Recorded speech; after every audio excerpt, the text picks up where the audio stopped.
session of the Faith for Earth dialogue, being dedicated to discuss and learn about Al-Mizan covenant for the earth. Ladies and gentlemen, we know that religions, if not all, most of them, do talk about environmental issues, and they do address the relationship between humans and nature. And certainly all of religions consider the relationship or this relationship as a sacred relationship, and that we have a moral and spiritual responsibility to living in harmony and in balance with our surroundings, with the ecology, with the environment, and with nature. There are many attempts by different religions over the past few decades to bring out the beauty of these religions and how they are related to environment and nature. And certainly Islam is one of them. And there have been in the past many contributions, great contributions by scholars, by schools of Islamic studies, by individuals, highlighting the relationship between the environment and Islam, and how Islam calls for a balanced system of existence, of creation between all creations, whether living or non-living things, and humans. And certainly Islam, in many verses, hundreds of them in the Holy Quran and in the Hadith and in the practices of Prophet Muhammad and his companions, and of course later on the Islamic civilization.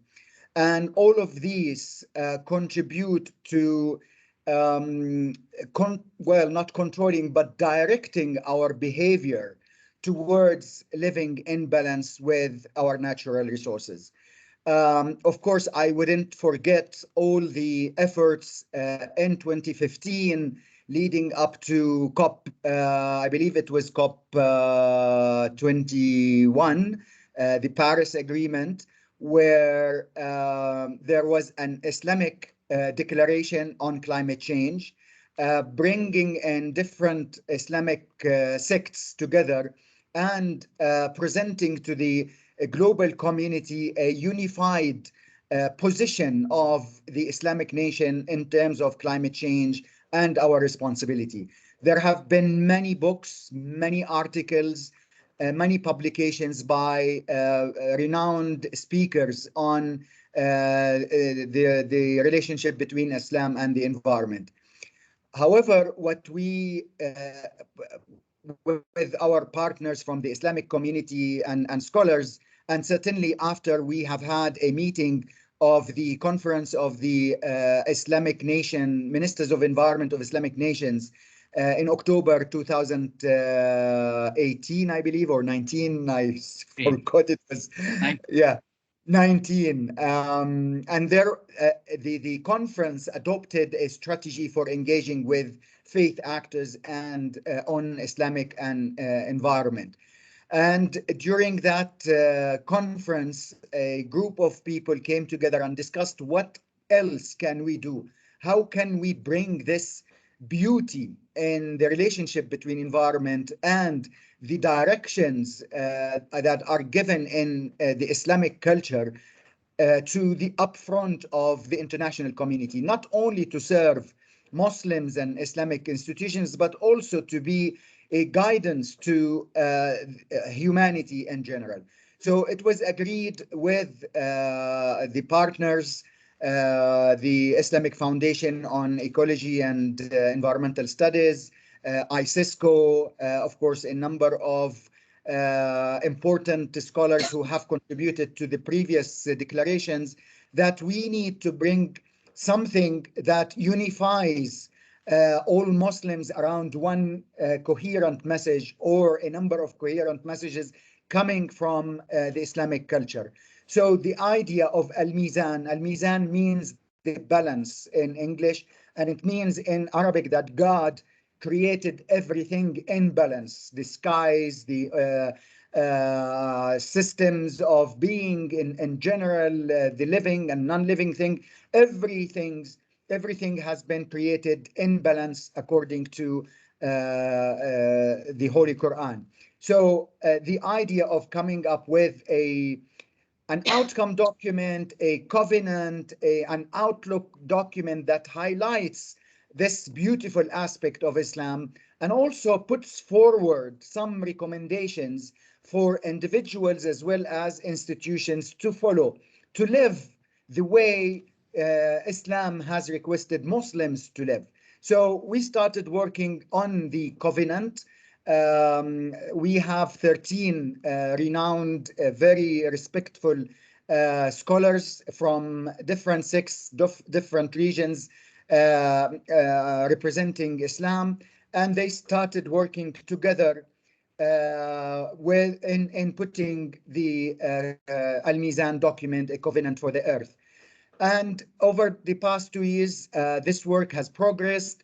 A draft document was shared with hundreds of Islamic institutions. Some excellent feedback has been received from institutions, and the feedback has been now integrated into the document, and that represents, the consultative process, which is an Islamic perspective. A shura is something that we are all obliged to use as a method of consultation and coming up with things that might determine how Muslim individuals and institutions work and perform. So currently, and the document has been shared, currently we have a very latest draft. It's been already translated into Arabic. The Arabic version is being reviewed now.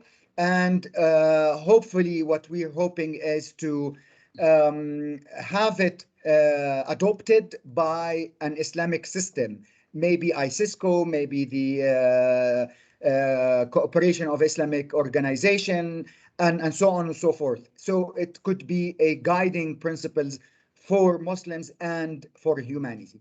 And for this purpose, today we're coming together with some representatives of the scholars who have worked day and night on this document to tell us about, the content of this covenant and what are the Islamic teachings and prospects that resonate with everybody in humanity, and how can we take this to a movement, not only to be a standalone document, but to lead actions and activities and projects and programs and be effective on the ground with humanity and certainly Muslims. So today we will have a number of renowned speakers who will be with us.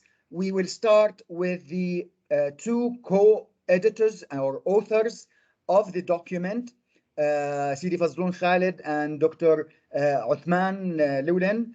And I will introduce them briefly, and then we will hear their wisdom, the efforts that they have put into this, and what does this document present, and what are the messages that it talks about. So Sidi Fazlun Khalid has a worldwide reputation as a pioneer in the field of Islamic environmentalism, having been involved in this work since 1980s.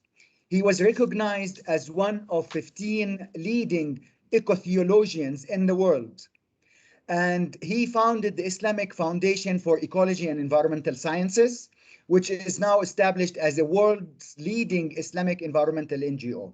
His book, which was published 2 years ago, Signs on the Earth, Islam, Modernity, and the Climate Crisis, published in 2019, has been described as a masterclass in framing contemporary issues from a faith perspective. And Dr. Uthman is an ecological planner and member of the IUCN World Commissions on Protected Areas and Environmental Law. Dr. Uthman authored Saudi Arabia's current protected area system plan. He was born in Colorado, USA, He has lived in the Arabian subcontinent since 1982 and working to conserve its natural heritage. His research interests focus on the ecological implications of Islamic ethics. He wrote the basis for a discipline of Islamic environmental law in Islam and ecology, a bestowed trust by Harvard. He co-authored Environmental Protection in Islam by IUCN and was on the drafting team of the Islamic Declaration on Global Climate Change in 2015. Sidi Fazloon, Dr. Uthman, the floor is yours. Thank you, Dr. Yad, for your kind introduction. But here I need to say that without your support and commitment, the Faith for Earth supporting this work, we wouldn't have got this far.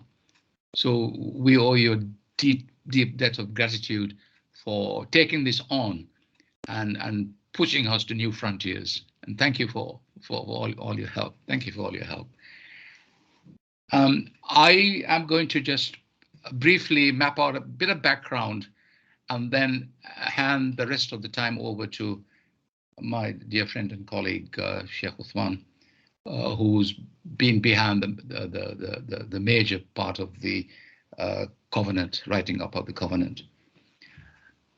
Looking at this, the product that we've had so far, I begin to wonder if the gates of ijtihad were ever closed. You only need to look at the document to understand that the Quran is replete. Almost every page in the Quran has a reference to the environment, whether it's the birds and the bees, the clouds, the rain, and so on. It's all there. So I see in this an evolution, a coming of a new perspective, which scholars are now beginning to take up, called ilmul khalq. There's knowledge of creation in the Quran, and the practicalities of this is framed in the phrase fiqh al-biya, where there is also a new fiqh, a new jurisprudence emerging. But it has not been necessary in the past to draw these out as specialisms, because as Yad has so eloquently pointed out, the whole aspect of environment and environmental protection is integrated in the Quran itself and the examples set by the Prophet sallallahu alaihi wasallam. So, in order for myself to acclimatize, to get knowledge, to get an understanding of this 40 years ago, I was looking for direction, and then I came across environmental dimensions in Islam, and there were two people that I encountered as a result of that, and one of them was my co-author, Usman Llewellyn, and I had the pleasure. I was invited to Saudi Arabia, and he took me to Jebel Aja, where he's pioneering the work on the Hema and the Hareen systems, which I myself took on and subsequently established a major ocean Hema system in Zanzibar, relating to fishermen and their dynamiting of fish and damaging coral reefs. So there are examples, both in the traditions and in the practical application of this in the fiqh. So now I have finally concluded that in a sense, as we have taken pains to point out in the covenant itself, there is no such thing as Islamic environmentalism. It is embedded in the Quran and the way that the Prophet ﷺ conducted his life. So it's integrated. It's an integrated perspective, which we have lost. But again, to go to the reasons behind this, we need another conference. I'm not going to go there. It's in the book anyway.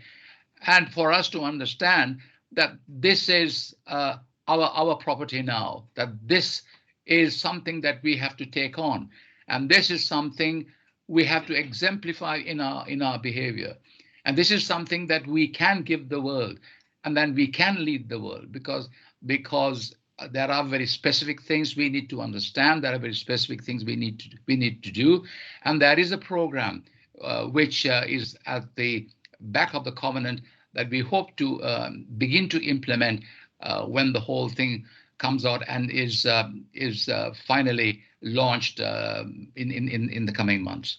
So having said these basic words, I will hand the rest of the time over to my dear colleague Uthman for him to give an understanding of what we've been doing and give you an appraisal of the document itself. Over to you, Sheikh Uthman. Bismillah ar-Rahman ar-Rahim. Thank you, Sheikh Fadlan.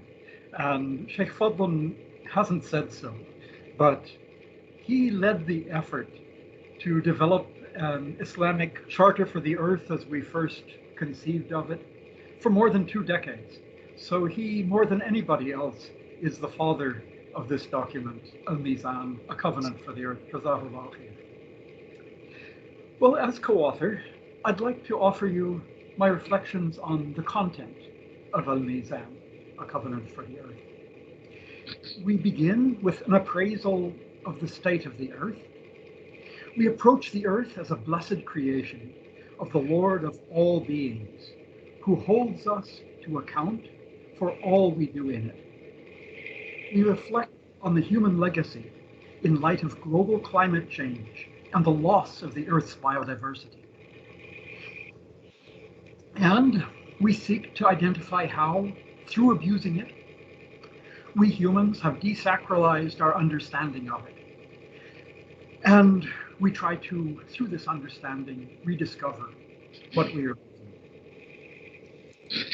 The second part, called Signs in the Cosmos and the Earth, we strive to articulate a cosmological understanding of the relationship between the Creator and creation, as well as humankind's relationship with both and our obligations to the Creator and the creation.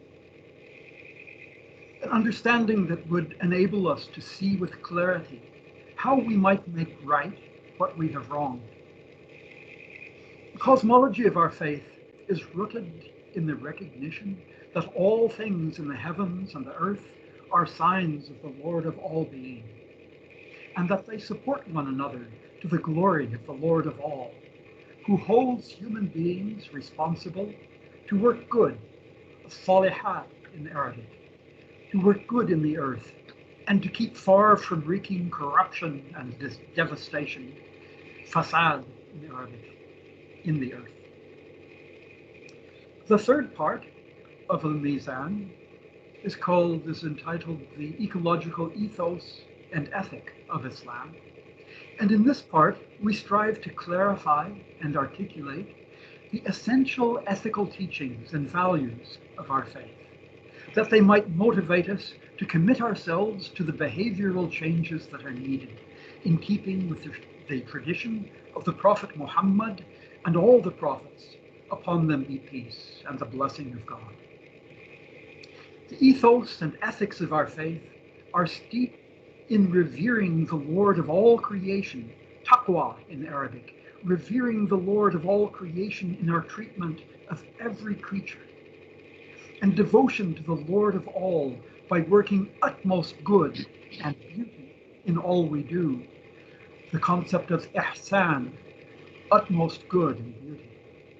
And responding to the grace of the all-merciful that encompasses all things through compassion, compassion that sets no limits. The fourth part of Al-Mizan is entitled Equity, Fairness, and Justice in Sharing the Sources of Life. And here we review the crisis afflicting life on Earth through the prism of political economy. And we seek to discover what elements of the Islamic heritage of equitably sharing the benefits of the sources of life on Earth, which economists call natural resources,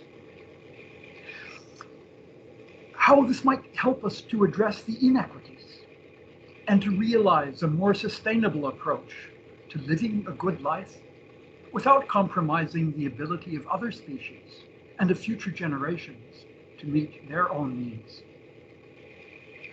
The economic values of our faith are embodied in frugal moderation while taking joy in the sources of life for humankind and other living beings, respecting the inherent limits of these sources, and by forsaking wasteful excess for just, equitable sharing of their fruits, and forsaking exploitation of the earth and its inhabitants for cultivation of the earth and charity toward all.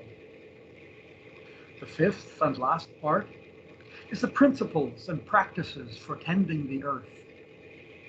In this part, we seek to identify the most essential aspects of our faith tradition with respect to legislation, regulations, conservation practices, policies, and activism, so that we might begin to take the actions needed to restore this balance, this equilibrium, Al-Mizan, that we have violated. And in this section also, we call on humankind to recognize that ecocide is one of the most abominable crimes.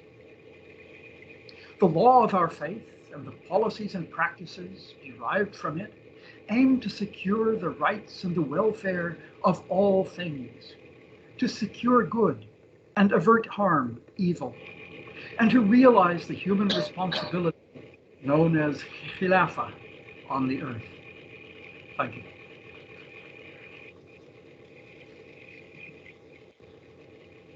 Thank you very much, Sidi Fazloon and Dr. Uthman, and God bless your efforts. And I probably I'm the only one who, with the other team members, who know exactly what efforts you have put into this, and the agony and the the long late nights and sweat into this.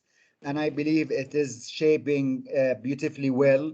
And inshallah, hopefully, once we launch it, it will be, a light in a long tunnel of darkness that humanity is facing. So thank you very much for all your efforts. And I am happy to have with us in the participants friends and brothers and sisters from other religions, Christians, Jews, and Hindus. So I'm grateful for them to be here and listening to something that is not for Muslims. It is for humanity. It is a doctrine that will be useful to everybody.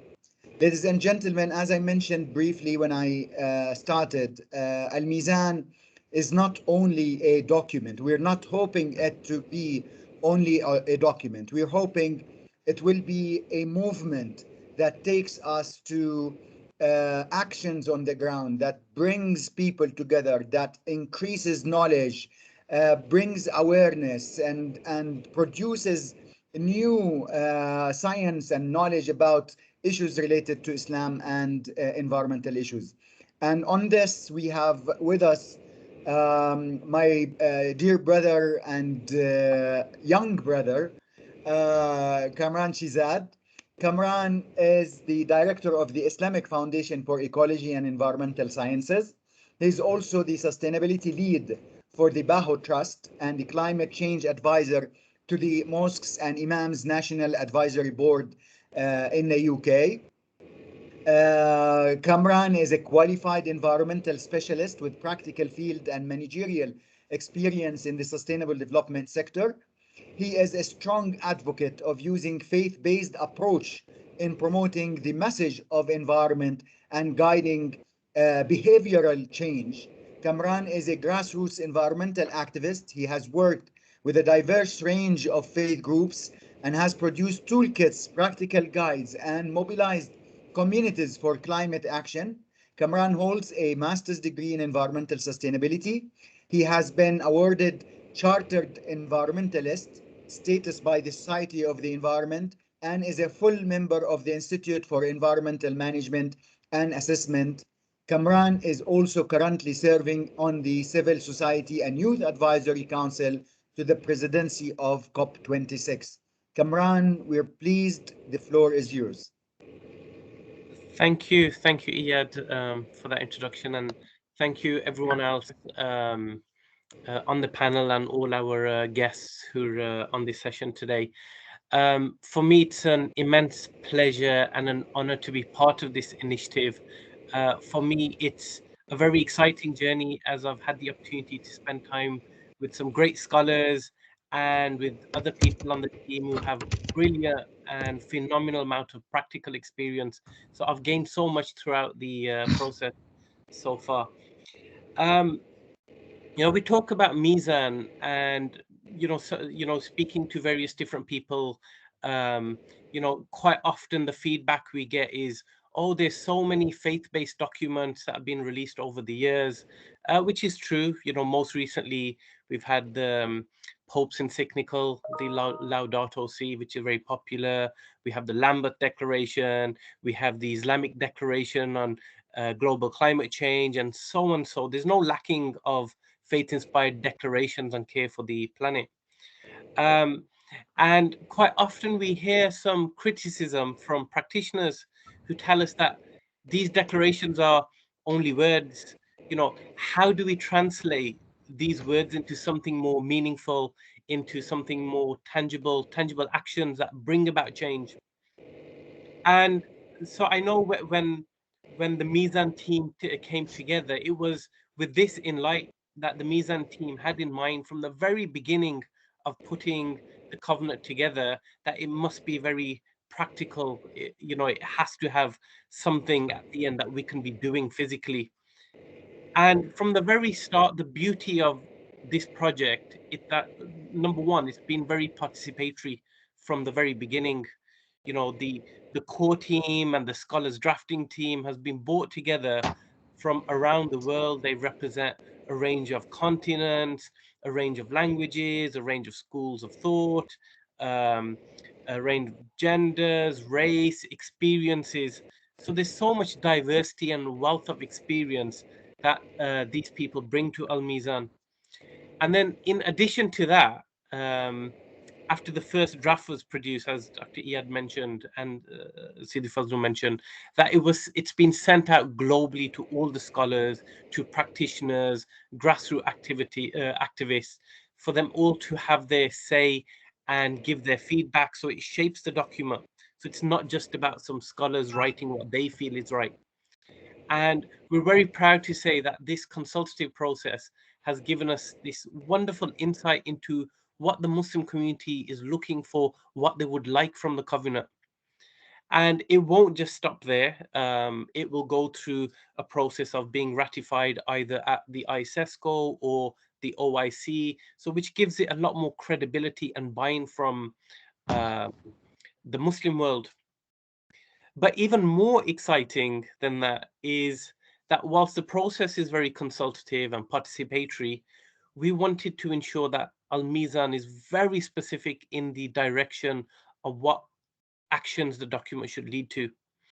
And we're excited. Al-Mizan is pledging to create this wonderful movement.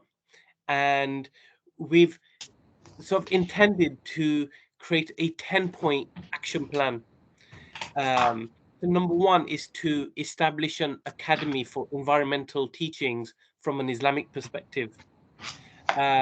We want number two, we want Al-Mizan to create a faith-based civil society organization to lead on the implementation of Al-Mizan, its principles, and the recommendations that are coming out of it. Number three,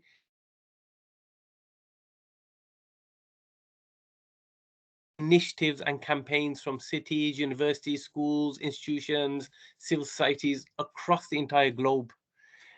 Number four, to create an Al-Mizan Youth Council and a summit encouraging young faith leaders to take a lead on environmental action. We've seen across the world how young people are really rising to the challenge, and they bring this this whole load of passion and even anger and frustration. They bring a whole variety of emotions to this new movement. Number five, we're looking to create an Al-Mizan Global Award of Achievement on Environmental Action as an incentive to recognize, Muslims from around the world who are rising to that challenge. Number 6, we want to create a Al-Mizan Trust Fund for Action to promote local level projects addressing the initiative's recommendations, so that groups can apply for any money for them to be able to mobilize their communities. Number 7, we want to create Al-Mizan network to connect Muslims from all around the world to share their knowledge and experience.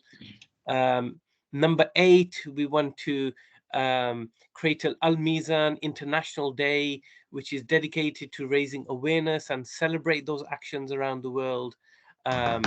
Number 9, to facilitate a Al-Mizan Global biannual conference where scholars, institutions, and activists meet to discuss relevant issues and topics, submit papers, research, so it can all come under one banner.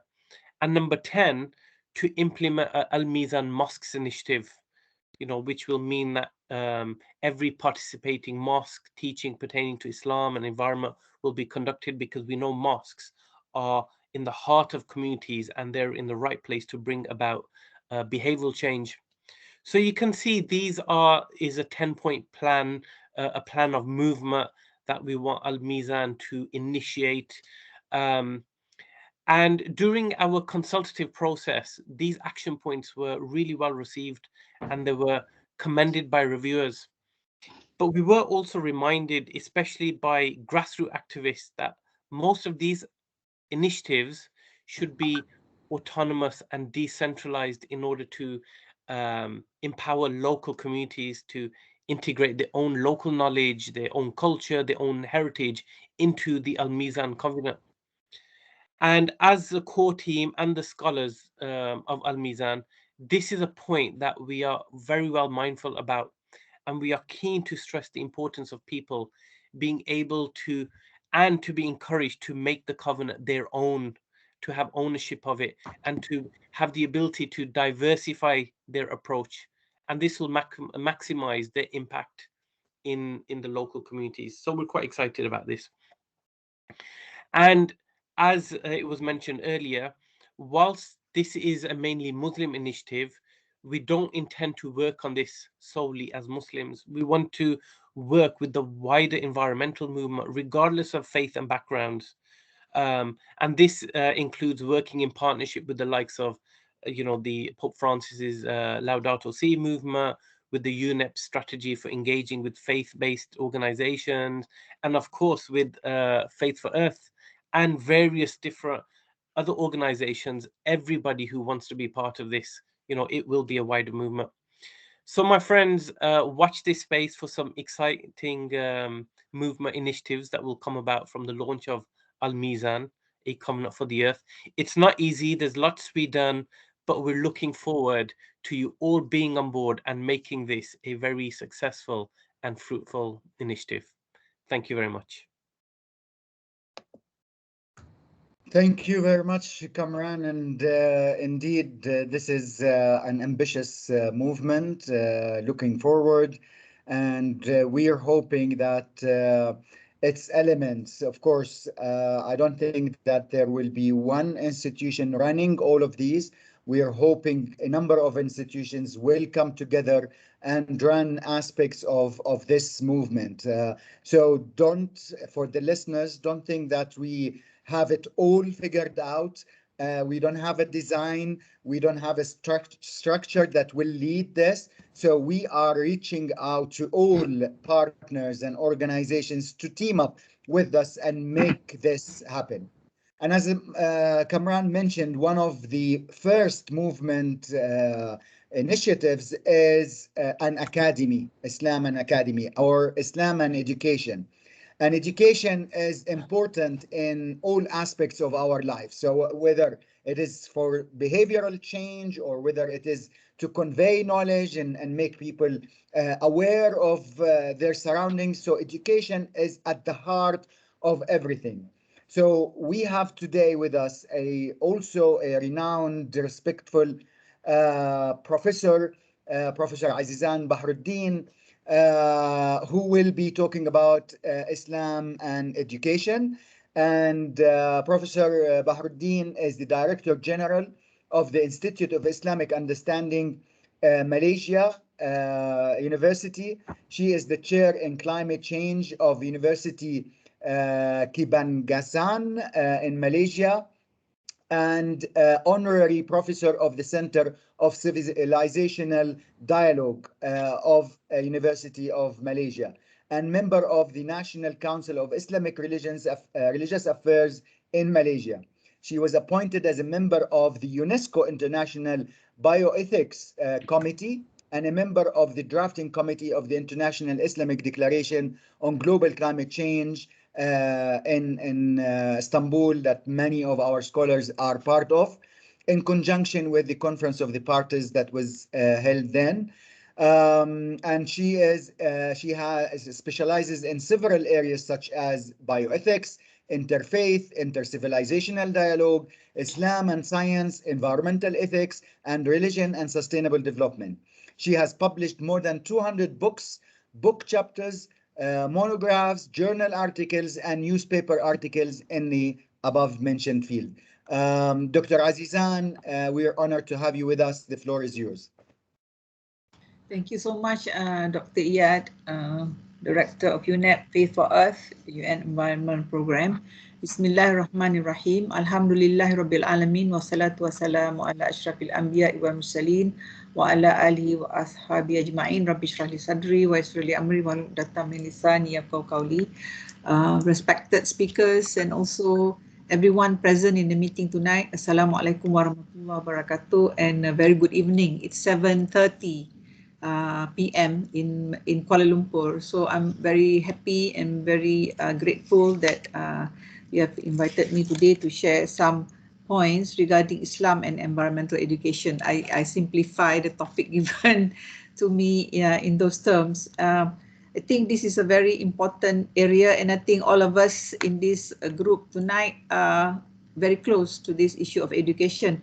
But perhaps what I can practically share is how we have done it in our campus, University of Malaya, and also in Malaysia.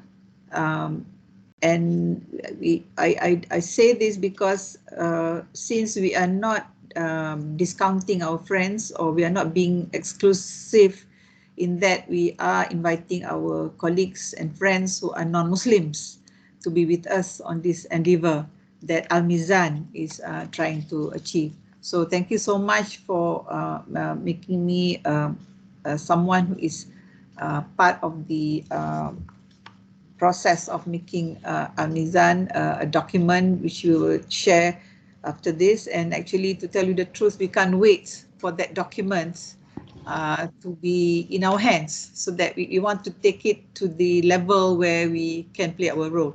So firstly, in Malaysia, the approach of Al-Mizan, the approach of environmental education has had some success because we have put the Maqasid Sharia, the idea of the Maqasid Sharia, the objectives of the Sharia, in line with the Sustainable Development Goals, for example.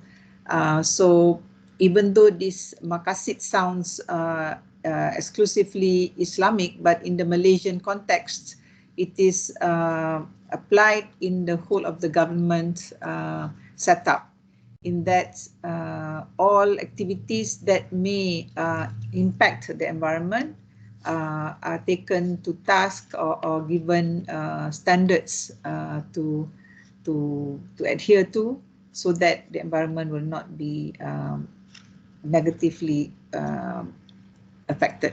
So first of all, that in Malaysia, we like in so many countries, I guess, we have the so-called national policy on the environment, and I think this needs to be said, regardless of how such policies are successful or not. I think that is the they call it source of authority for people like us in the universities and also in the NGOs to carry out the work out there.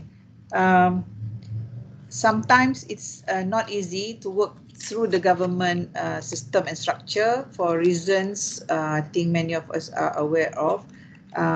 But we know also that being with the NGOs is a plus point.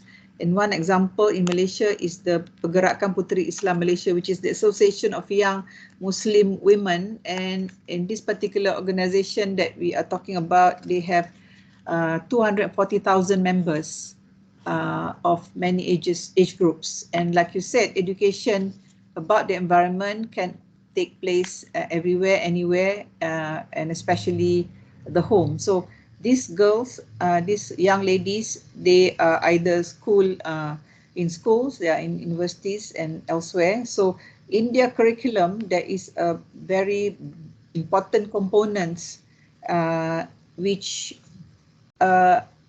asks them to combine revealed and scientific knowledge, empirical knowledge. And of course, you can imagine this is important because when you say to Muslims, for example, that they carry an amanah, they carry a trust, is a very inclusive concept, and they need to be taught what the religion says about their responsibility. But at the same time, they need to understand empirically what nature is, what they do affect nature. I think there are many examples that come to mind. That's why we said to you, if the document Al-Mizan can be utilized, we have this text in a sense in front of them, and we can say that this text has come out with the preparation that has been described by Dr. Iyad, by Dr. We call it Sidi Fazlun and Sidi Osman, and also Brother Kamran just now. This background is critical. The background of Al-Mizan is very critical, because then people will say that this is a universal document, and with these documents we can go very far, inshallah. I also think that it's important to bring down the narrative or the discourse to the level where we speak about the methods of integrating environmental education inside the curriculum of religious education. I think Sidi Fazlun and also Dr. Fakaruddin Mangunjaya and everyone here present, you have experiences with this, and my own experience the past 30, 40 years, makes me put a high price on this, because what is critical also in religious studies is the science literacy elements. You tell people don't use plastics, right?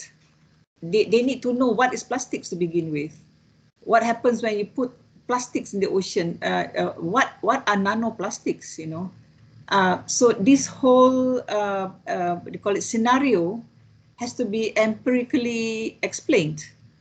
And I think in religious curriculum, I'm so sorry to have to say this, but there has to be a greater cooperation between the ulama and the umara, the religious scholars and the professionals, especially the scientists. We are still working in silos. We are still working in compartmentalized areas. So I think there has to be a greater cooperation between the two. And somebody mentioned crimes against jinayah, against nature, right? So we need fatwas, more fatwas that talk about crimes against nature. Of those many hadiths and ayats in the Quran that speak about man's, what do you call it, zalim or misbehavior towards nature. People learn religiously these things in theory, but they don't see that it is happening in front of their eyes.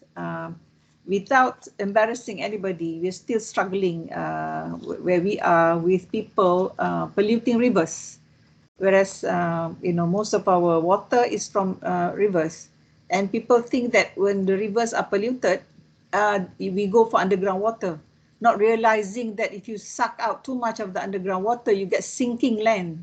Right?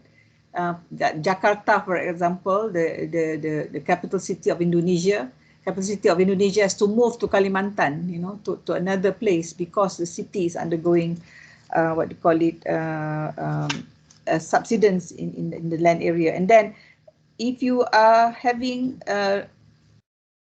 curricula in economics, in science, you have to put in the religious elements inside there. So I'm speaking here, I guess, in terms of worldviews. Worldview has to be a component of both religious curriculum and also scientific and professional curriculum. Sometimes when we go to the Faculty of Engineering, for example, even the engineers do not understand what is environmental ethics, have not heard of environmental ethics. So I think in the field of education, there's a lot to be done. There's a lot of discussion a lot of engagement that has to be carried out.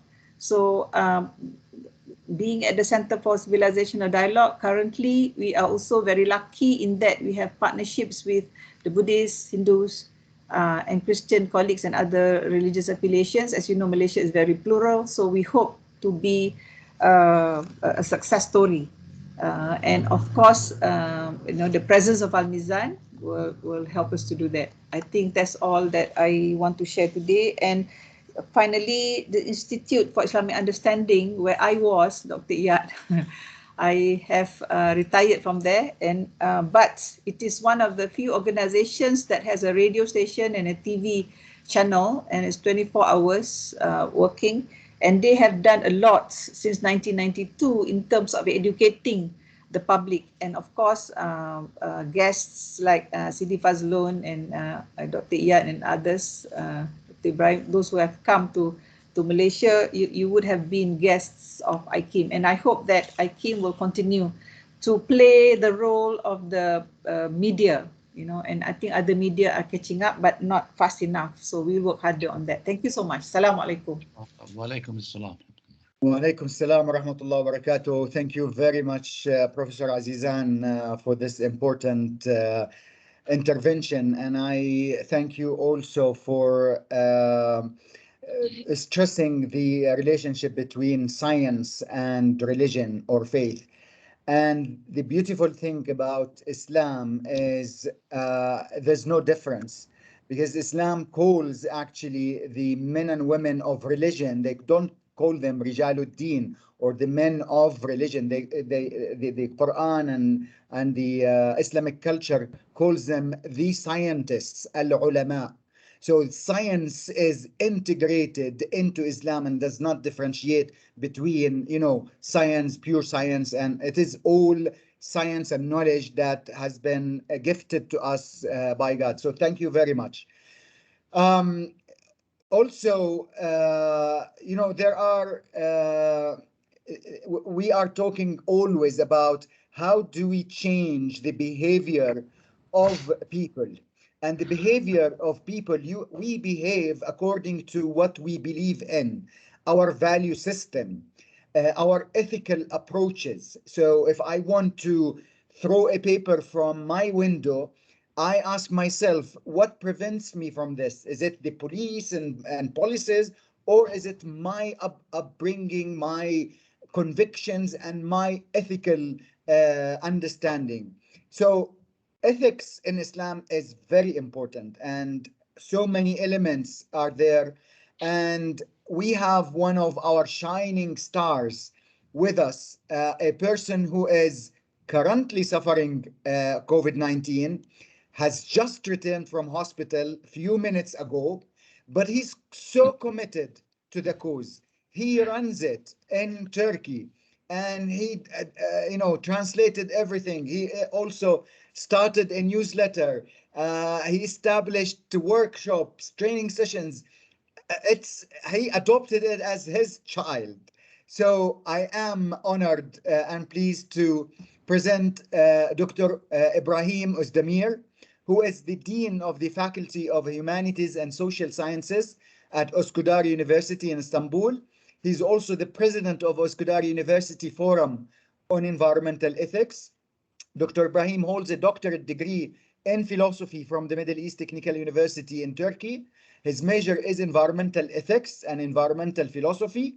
He was part of the drafting team of the Climate Change Declaration by Muslims and the strategy document for the Islamic Conference of Environment Ministers that was held in Rabat.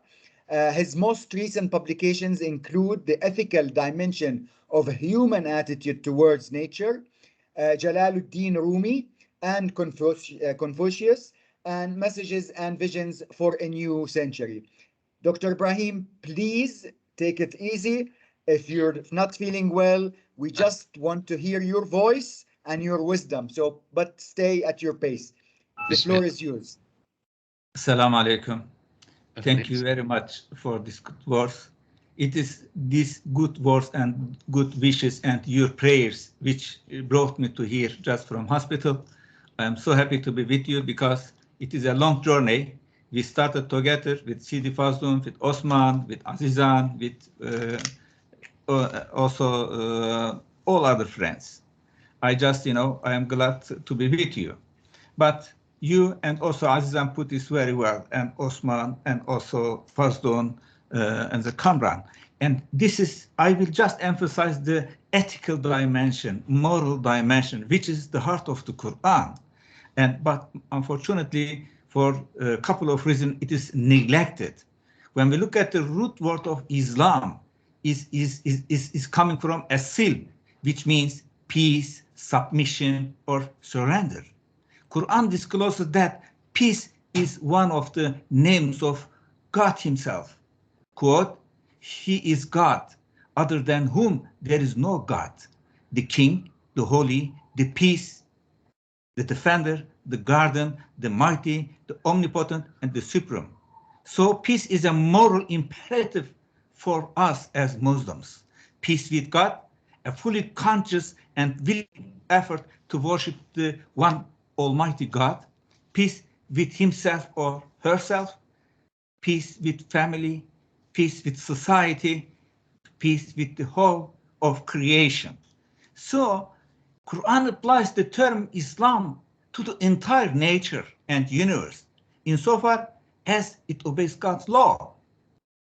As you know, as just mentioned, Islam means also the root still means to be safe, to be whole and integral, not to be disintegrated. And the basic idea is that by accepting the law of God and surrendering to it, one avoids disintegration. The seven heavens and the earth and all beings therein declare his glory. There are not a thing but celebrates his praise, and yet you don't understand how they declare his glory. It is Surah 17, Isra, and Ayah 44. So, I'm just trying to emphasize, to remind my Muslim brothers and sisters, the Quran in the past has been a source of inspiration, illumination, and guidance for Muslim philosophers, for Kalam scholars, Sufi masters, Muslim scientists, and jurists. Today, the Quran can also play such a role in developing an environmental ethics for us. As Azizan put very well, unfortunately, many Muslim scientists, teachers, and they are not aware of this dimension of the Quran, as I said, for a couple of reasons. But first of all, what is environmental ethics? It is a set of beliefs, values, and behaviors which help preserve the ecological integrity of the earth. It means, which take the consideration the Mizan which is created by God. Environmental ethics imposes certain limitations on human conduct with regard to nature. The limitations often take the form of principles, compliance to which is voluntary. So, this is why the Quran, from the first day, invited the pagan Arabs, who were illiterate, to ponder nature and the universe for at least two purposes. First, to have an idea about God's existence and his presence through whatever he creates. This is why Muslim scholars, they look at the universe as the book of the universe, Kitabu Kainat. Second, to have a moral feeling of obligation towards the transcendental being, God. This is what I say, we have to be peace with God. Pervez Manzur, it is familiar name for you also, remarks, this as follows. Nature and ethics are as a matter of fact, at the very core of the Quranic Weltanschauung, the Quranic worldview, from the first day, nature and ethics, to infuse the natural world with transcendent, revealed ethics is the main purpose of man, according to the Quran.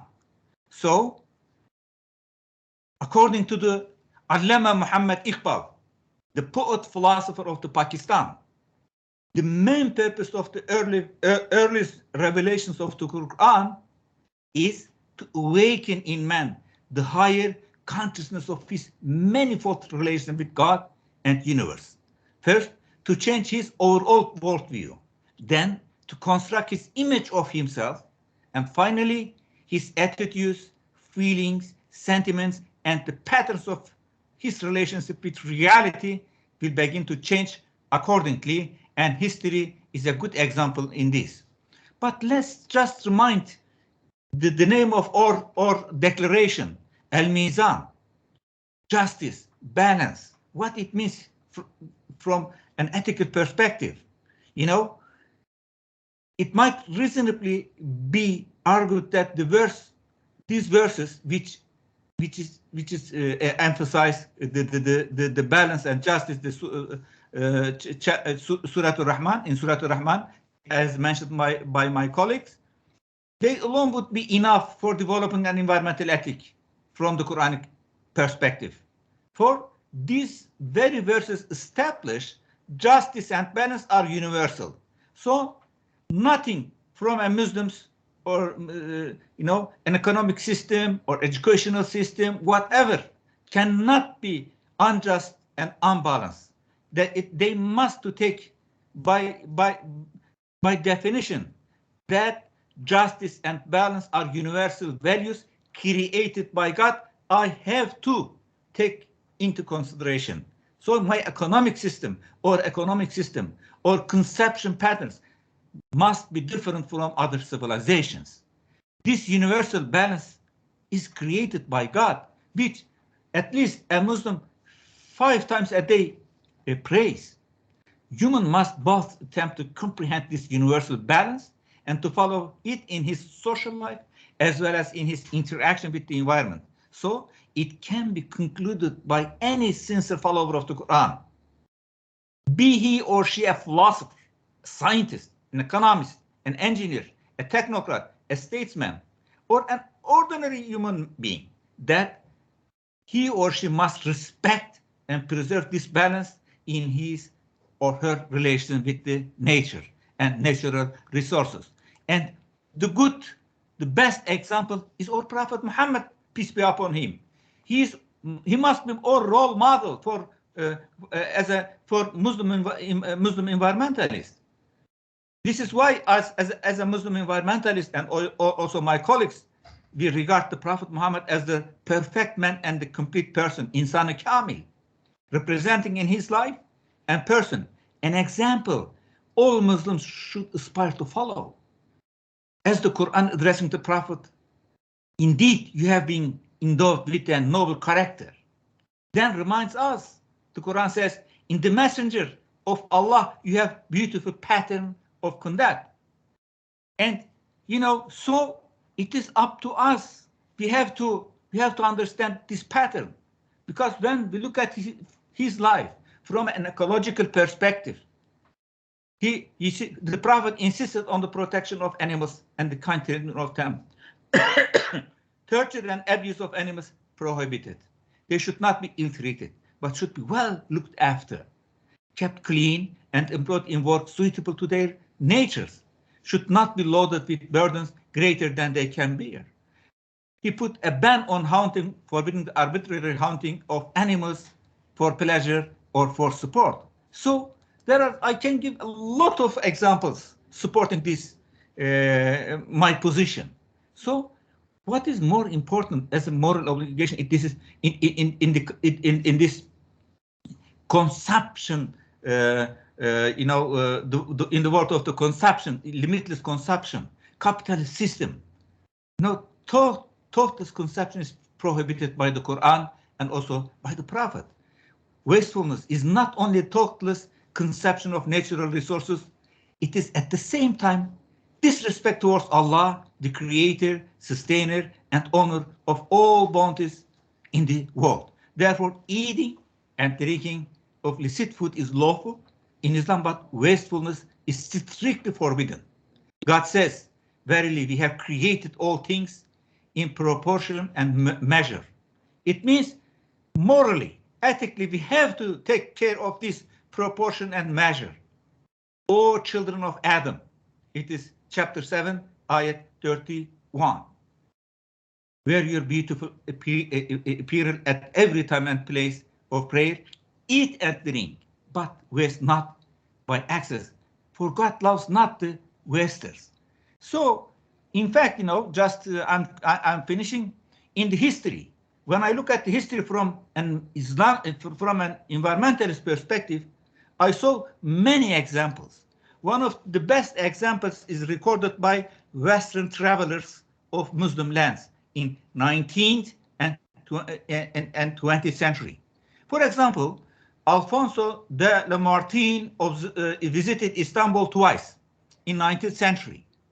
And his observation of Muslims' environmental ethics is as follows, quote, Muslims have good relations with all creatures, animate and inanimate, trees, birds, dogs. In short, they respect all things God has created. They extend their compassion and kindness to all the species of fresh animals which in our countries are abandoned or ill-treated. In all cities, at specific intervals, they leave bowls of water for the dogs of the district. You can still see this in the present-day Istanbul's old town. Some Muslim-owned pious foundations, Waqf, at their deaths for pigeons they have fed throughout their lives, thus ensuring that grain will be scattered for the birds after they have departed. In conclusion, Muslims' perception of environment and sustainability has been shaped by the Quran and exemplary life of our beloved Prophet Muhammad, peace be upon him. All created universe and so we are trustees. We are trustees and we have to care for the creation for the sake of the creator. See, so it is this moral obligation. Everything is created by Allah with purpose, meaning, balance, and justice. So it is a moral imperative upon every single Muslim to treat all creation with a sense of compassion and moral responsibility. Thank you very much. Thank you very much, Dr. Ibrahim. Jazakallah khairan. All of this wisdom and philosophical approach, and you are not feeling well. How about when you feel well? I mean, we will be overwhelmed. Thank you very much indeed. So, colleagues, we are running out of time.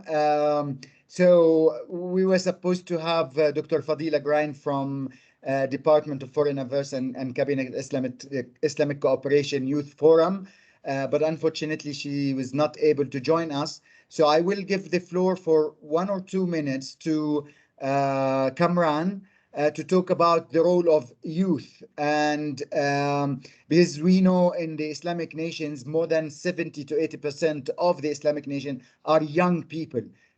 So it is important to mobilize them in the right direction to the right causes. So Kamran, you have the floor for 2 minutes, please.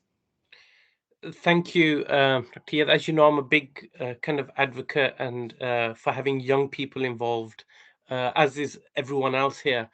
Young people bring this dynamism, this passion and drive, and we want to ensure that as Al-Mizan, that we capture that.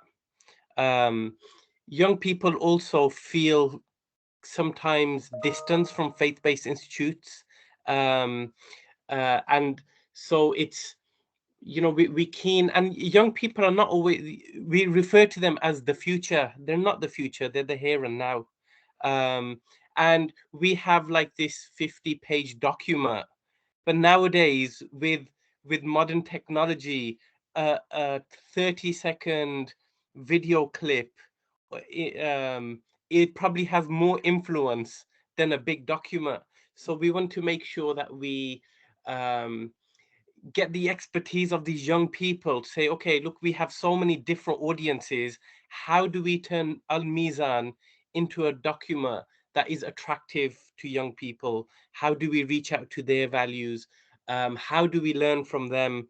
And for them to lead on the social media campaigns, the messaging, the mobilization, because they do it better than most of us. And I think there's lots of dialogue to be had with the likes of Fazlun Khalid, Professor Ibrahim, yourself, Uthman, Aisha, Professor Azizan, and create dialogues about those take the benefit of the wisdom and the experience and combine that with the energy and the passion and the drive of the young people. So we're looking to create a Mizan Youth Council. We've already, within the Islamic Foundation for Ecology and Environmental Sciences, brought together very early stages of young people for them to start discussing, brainstorming about how we mobilize Mizan amongst young people. So again, watch this space. You'll see more from them as time comes along, and they'll be working with youngsters from other faiths.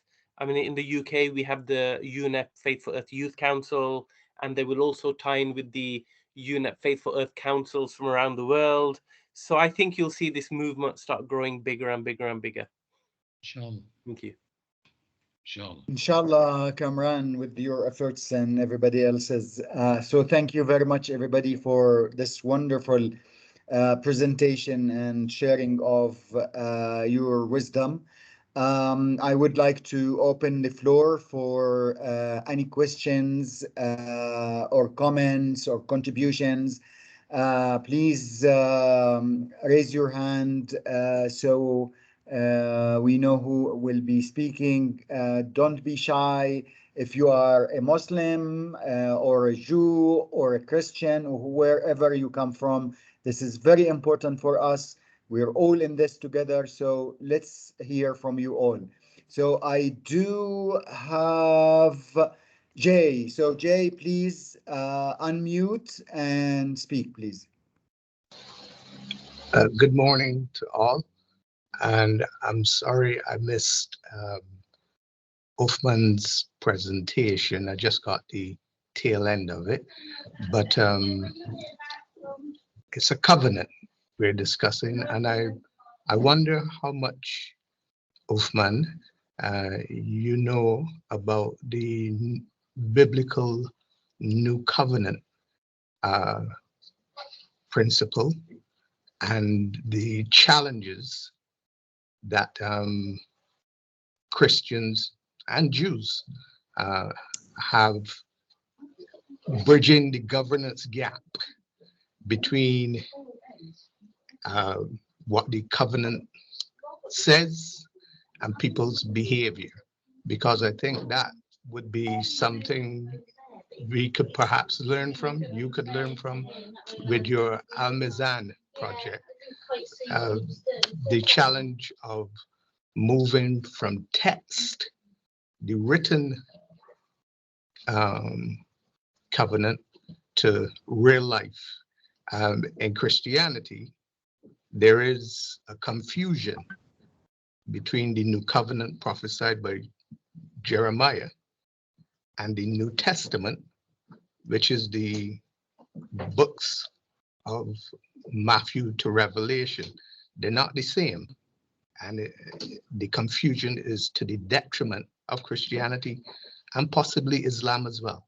So if Uthman could speak to the difference between the new covenant prophesied by Jeremiah in Jeremiah 31 and the New Testament of Christianity, that would be appreciated. Thank you very much for the question, Jay. Dr. Rahman, if you have a response, please go ahead. Thank you very much. Thank you very much, Jay. And the covenant that we're speaking of here with Al-Mizan it's not the same as the covenant of Jeremiah or the new covenant expressed in the New Testament, but it has that same emphasis on the responsibilities of human beings toward God, and the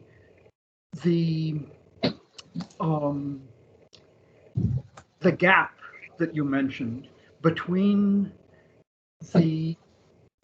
what we are supposed to do, what we ought to do, and what we do in reality.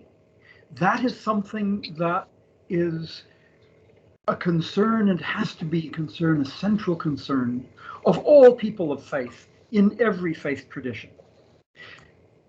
We don't put ourselves as the people who have fulfilled this covenant, but people who are striving to embody it, people who are striving for the pleasure of the Lord of all beings. And perhaps the most important aspect of this, to my mind, is that we have to see that ethics must be unbounded. We must put no limits on the amount of good that we are charged with doing, knowing that we will fall short, knowing that we strive for the best, and we ask God for his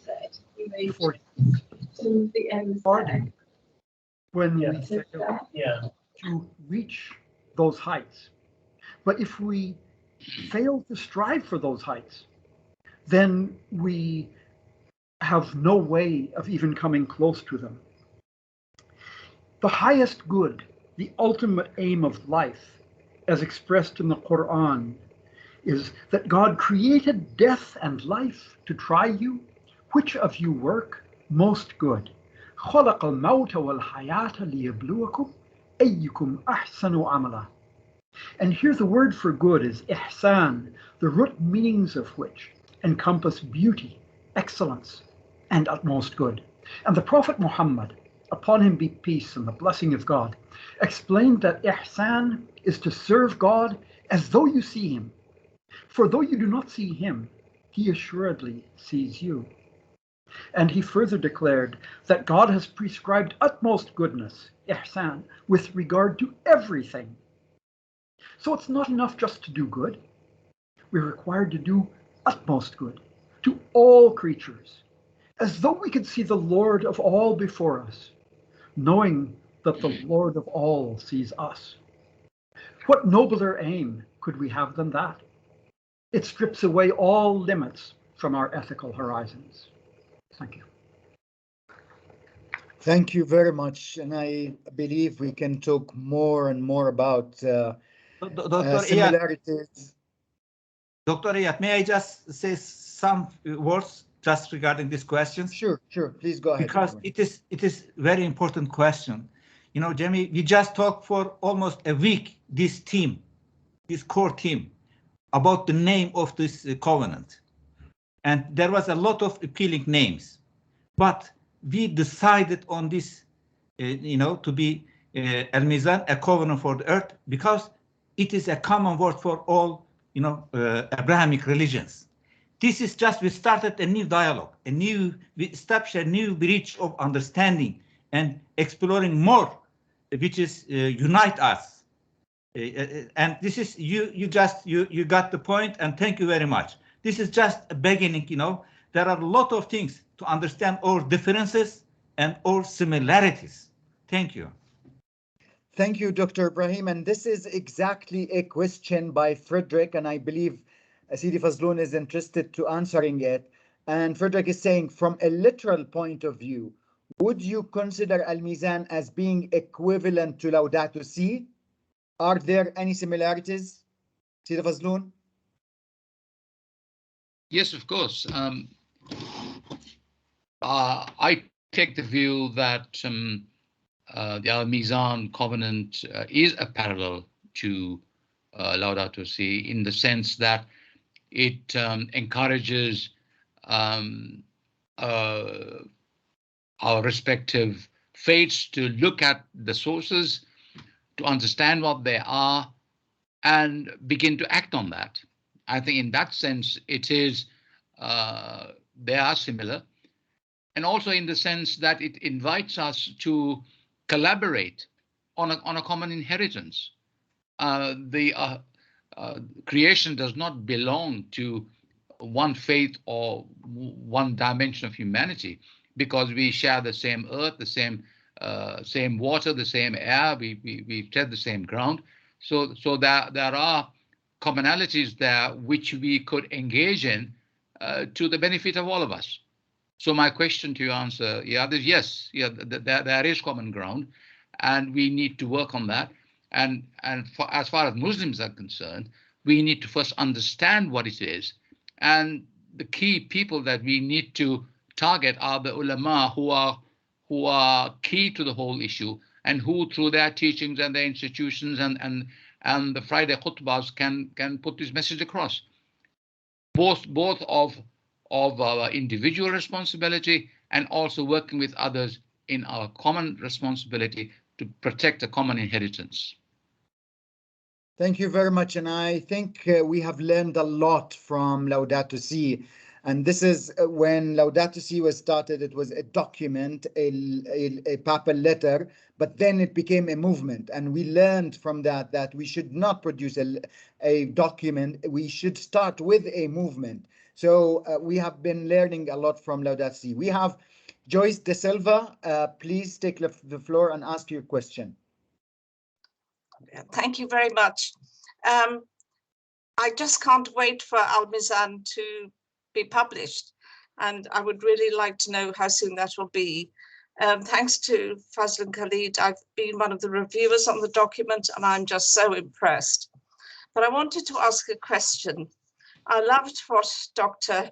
Ozdemir said about compassion for all other creatures on the earth, and that's something that's very close to my heart. But is compassion in the Muslim context, is it compassion for the creatures because they are God's creatures, or is it just because they are sentient beings, they can suffer, etc., etc.? So is it for God's sake or for their sake, or is it both? Thank you. Thank you very much. This is a very good and beautiful question. And I just have a paper about that. I'm just working on ethics of compassion in Islam. It is just, will be published by Brill soon, I think. In the Quran, the Quran presents God us as a compassion. In the name of God, the most merciful and the most compassion, 114 times. And also it presents the Prophet as the Prophet of compassion. Compassion for all creation. So I think the Sufi poet of 13th century, Yunus Emre, we call from Anatolia, he says, we love all creation and all creatures just because of their creator. So the compassion is based on the compassion of God, on the love of God. See, therefore it is a powerful moral ground for us, but is for a couple of reasons it is neglected in the Islamic tradition.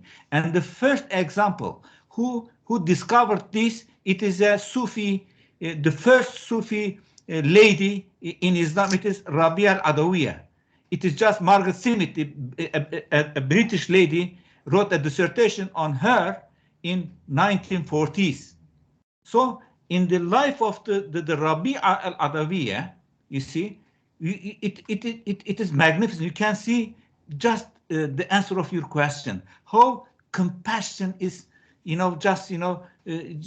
encompasses everything, all creatures. Thank you very much, and very beautifully put. We have a response from Dr. Rahman to continue on this point before we go to the last question by Ellen. Well, I would just like to say, Joyce, that from my point of view, the answer is both. Thank you. Thank you very much. So, Ellen, would you want to ask your question, please? Yes, please. So, Assalamu alaikum wa rahmatullah. Thank you very much for all of your contributions today. I'm truly humbled to be a guest to this conference.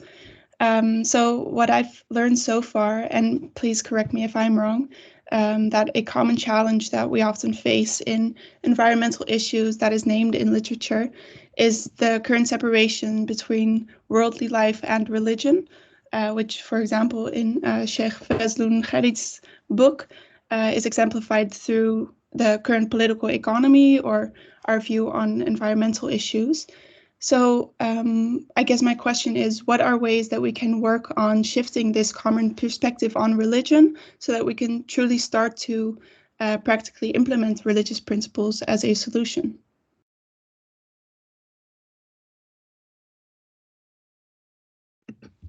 Who is that question directed at? Is it directed at me? I say, right. Bismillah ar-Rahman ar-Rahim. So, well, yeah, now that you identify the political element in this, if I might summarize this by one phrase, it's like fitting a square peg into a round hole. Because you see, the paradigm of faith, the paradigm of creation, has to meet up or survive in a paradigm that is anathema to this. That's the problem. So what we are trying to do, first of all, is to attempt to identify what we have individually as adherents to a faith got to contribute to changing this situation.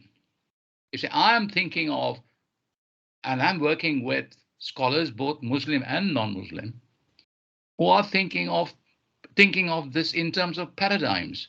So there is, in a sense, a clash of paradigm. That is the problem, because we are all engrossed in a secular world order managed by an economic system that, in a sense, goes against one of the very basic teachings in the Quran, and that is about usury and interest, and which is the fundamental basis of the model of civilization that Islam advocates.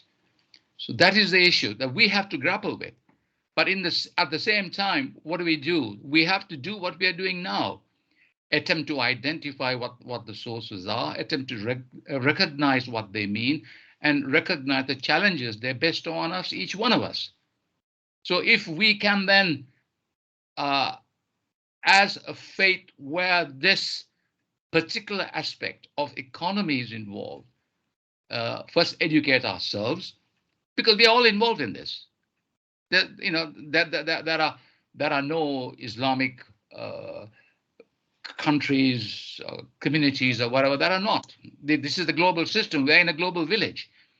And if you doubt the aspect of a global village, think what is happening to us in terms of the pandemic. You see, so this is something we need to recognize and how we could address it. So that is the challenge. Thank you. Thank you very much, Sidi Fazlun, for this, and thank you everybody for being with us today. I am sure that we would need days and months to discuss different elements in the covenant. The covenant is being made in a number of languages now. Soon it will be out in Arabic, French, and Turkish, in addition to English. And we are hoping to have it translated into as many languages as we could possibly do. As I mentioned earlier, it is not a piece of work that is worked by only scholars. It should be representing the entire Islamic nation, and this is why we are going to be submitting it for endorsement by the Council of Ministers of Islamic Ministers of the Environment, and hopefully by other Islamic institutions. So stay tuned, stay with us, engage in the dialogue, send us your views and reflections. And I finally would like to thank all the speakers of today, but also the scholars who are not with us but have contributed heavily to the production of this document. So I'm very indebted to each and every one of them. Thank you. God bless you all, and meet soon, inshallah. Thank you. All the best.